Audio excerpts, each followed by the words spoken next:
आप सभी का स्वागत है आपके अपने YouTube channel A to Z NCERT facts में। तो आज हम लोग झारखंड अधिविद्य परिषद जैक का जो 11वां का एग्ज़ाम हुआ है 21 मई 2025 को सेकंड सिटिंग में इकोनॉमिक्स में 40 सवाल का आंसर की आपके लिए हम लोग लेकर आए हैं। तो चैनल में नए हैं तो ज़रूर जुड़ जाएँ और अपने 12वीं की तैयारी को आप मजबूत करने का प्रयास करें। तो चलिए देखते हैं आज के पहले सवाल से जो आंसर की हमारा है वो। तो आपको ले चलते हैं पहले सवाल की ओर। ये रहा आपका इंस्ट्रक्शंस। तो ये जो पहला सवाल आपके सामने है, प्रश्नावली की एक विशेषता कौन सी नहीं है। तो एक विशेषता नहीं है ये बात बोला गया है, इसका हो जाएगा ऑप्शन नंबर ए, यानी प्रश्नावली लंबी हो सकती है, यह एक विशेषता नहीं है। अगला सवाल है आपका क्वेश्चन नंबर 2, और सांख्यिकी के जनक किसे कहा जाता है। तो सांख्यिकी के जनक यहाँ ऑप्शंस में से आपका गॉटफ्राइड एकेनवॉल को फ्रांसीसी का जनक कहा जाएगा। अगला सवाल, हालांकि यहाँ आपका पीसी महालनोबिस को इंडियन स्टैटिस्टिक्स यानी सांख्यिकी का जनक कहा जाता है, लेकिन यहाँ आपका ओवरऑल पूछा है, ऑप्शन नंबर बी होगा। अगला सवाल आपका हो जाएगा, अर्थशास्त्र जीवन के सामान्य कारोबार के संदर्भ में मनुष्य का अध्ययन है, यह कथन किसका है। तो यह है आपका अल्फ्रेड मार्शल का। क्वेश्चन नंबर 4 की ओर हम लोग चलते हैं, मुक्तोत्तर प्रश्न के संबंध में कौन सा कथन सही है। तो यस और नो वाला सवाल का बोला है तो उत्तर का विकल्प मौजूद होता है यहाँ या ना। अगला सवाल है, परास का क्या अर्थ है, यानी परास का मतलब होता है रेंज। तो ये रहा आपका क्वेश्चन नंबर कौन सा, तो क्वेश्चन नंबर 5। तो परास अधिकतम और न्यूनतम के बीच का जो अंतर होता है उसे हम लोग रेंज बोलते हैं। अगला सवाल क्वेश्चन नंबर 6 सवाल कहता है, लिंग के आधार पर भारतीय जनसंख्या को पुरुष और महिला 2 वर्गों में विभाजित करना कौन से वर्गीकरण का उदाहरण है। कालिक, मात्रात्मक, स्थानिक, गुणात्मक। तो ये गुण के आधार पर बांटा जाता है, इसलिए यह गुणात्मक हो जाएगा। क्वेश्चन नंबर 7 सवाल कहता है, किसी सारणी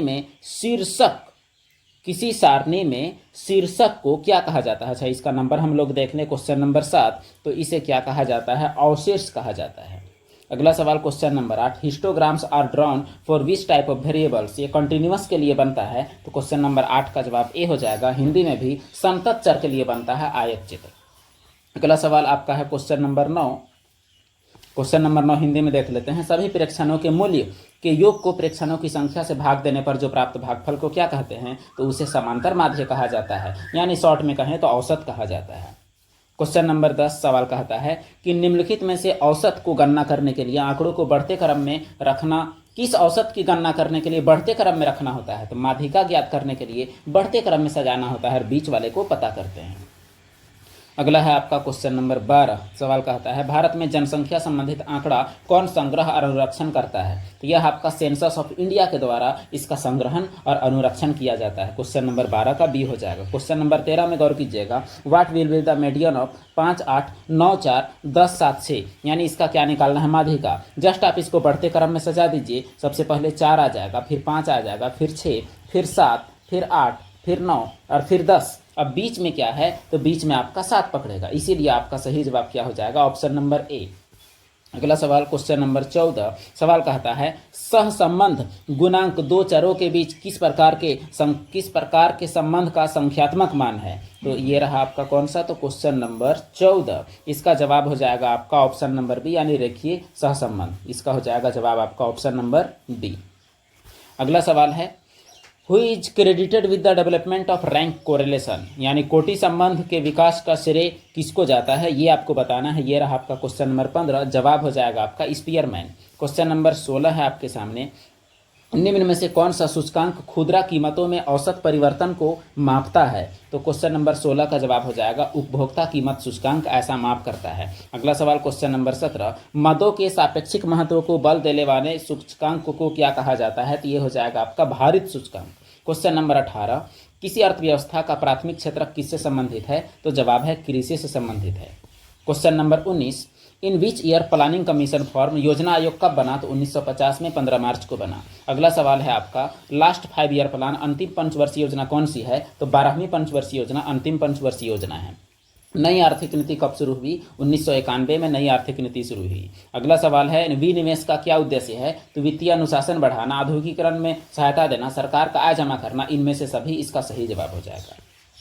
अगला सवाल, विश्व व्यापार संगठन की स्थापना किस वर्ष की गई। 1 जनवरी 1995 को की गई। क्वेश्चन नंबर 24, ग्रामीण जनता की आजीविका का मुख्य आधार क्या है? तो जवाब हो जाएगा ऑप्शन नंबर ए यानी कृषि। क्वेश्चन नंबर 25, निम्न में से कौन सा देश कपास का सबसे बड़ा उत्पादक है? तो भारत यानी ऑप्शन नंबर डी कपास का सबसे बड़ा उत्पादक है। क्वेश्चन नंबर 26, महात्मा गांधी राष्ट्रीय ग्रामीण रोजगार गारंटी अधिनियम कब पारित हुआ? तो जवाब है 2005 में पारित हुआ। क्वेश्चन नंबर 27, मानव पूंजी कौन सी नहीं है? तो कंप्यूटर एक मानव पूंजी नहीं है, ये ऑप्शंस में से। अगला सवाल, ह्यूमन डेवलपमेंट इज मानव विकास एक साधन है एक साध्य है, दोनों है? तो जवाब हो जाएगा दोनों है।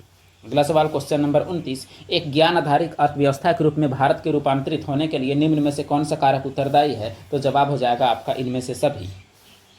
अगला सवाल है क्वेश्चन नंबर 30,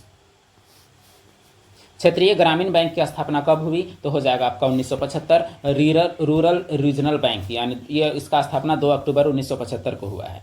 अगला सवाल क्वेश्चन नंबर 31, ग्रामीण श्रम बल का अनुपात शहरी बल की तुलना में क्या होता है? तो वो अधिक ही होता है।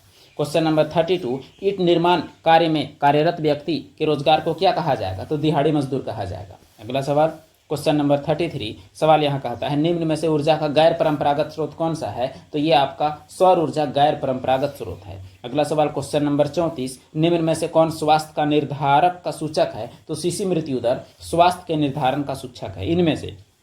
क्वेश्चन नंबर 35, जैविक खाद को खेती के लिए सबसे उपयुक्त क्यों माना जाता है? क्योंकि इसमें रासायनिक पदार्थ नहीं होता है, वो भी कृत्रिम। अगला सवाल है सार्क का निर्माण कब किया गया? सार्क का गठन कब हुआ? तो आपका दिसंबर 1985 में सार्क का गठन ढाका में हुआ। Question number 37, great leap forward अभियान किस देश में चलाया गया? ये है आपका क्वेश्चन नंबर 37, जवाब हो जाएगा चीन। अगला सवाल है कि CPCB central pollution control board केंद्रीय प्रदूषण नियंत्रण बोर्ड की स्थापना कब हुई? तो जवाब हो जाएगा आपका 1974। क्वेश्चन नंबर 38 का जवाब क्या हो जाएगा? Option number B.